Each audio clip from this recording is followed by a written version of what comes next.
Max Chmerkovskiy. I'm so sorry, I always get that wrong. You've been nailing it. I've been really impressed. That was the first time you ever stumbled.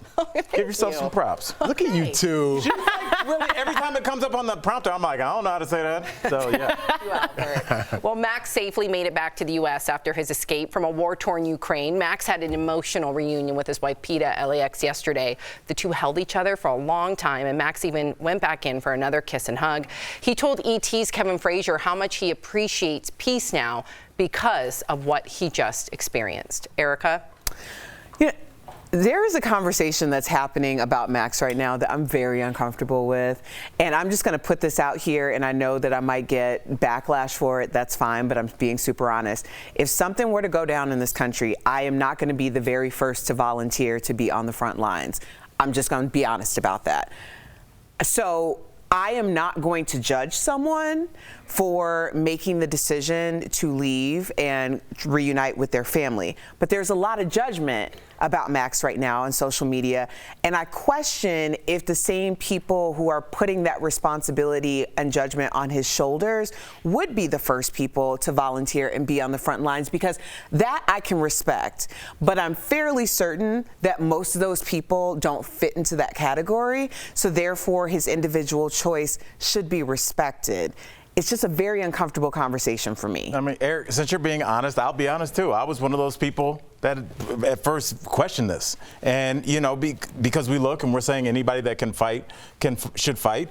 We've seen video of that older guy bringing that leather bag and those sandwiches, like 80, ready to get into it. And so when I saw a young, healthy man headed for the train station on a train packed with women and children, I felt some kind of way about that. I'm being completely honest.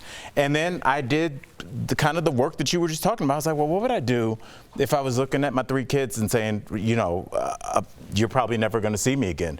Do I want my children, especially when I have a special needs child, to grow by themselves? These are all decisions that I am able to make in an air-conditioned studio surrounded by my friends. I don't know what I would do.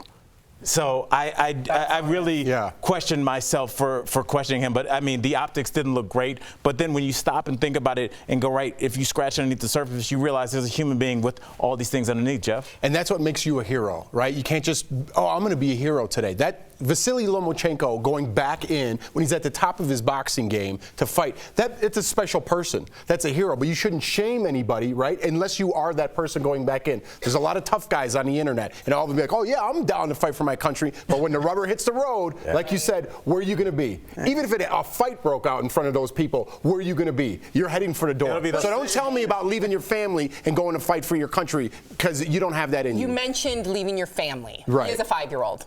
Would it change for you, or do you think most people, if they did not have kids? Listen, for me personally, and I would take it very personally, to fight for my country is something I would want to show my kids, that I'm willing to die for you and your freedom. Okay, that's me personally, and I'm not trying to be a tough guy. That's when I see those videos of that father kissing his son goodbye, that's a man to me. Vasily Lomachenko at the top of his game does not need to go do that, but does anyway. That's a man to me, okay? Right. And my father fought, well, all of our parents fought in the war. That's a man to me, right? So I would want to replicate that for my children. And again, it would be a tough decision, but that's something that I would have to really mull over, saying you guys are going to have to do the rest of your life without me. Right. And that's why you have a government in place to kind of keep you from having to make these decisions. That's being faced with the weight of that decision. Before we get there. Yeah.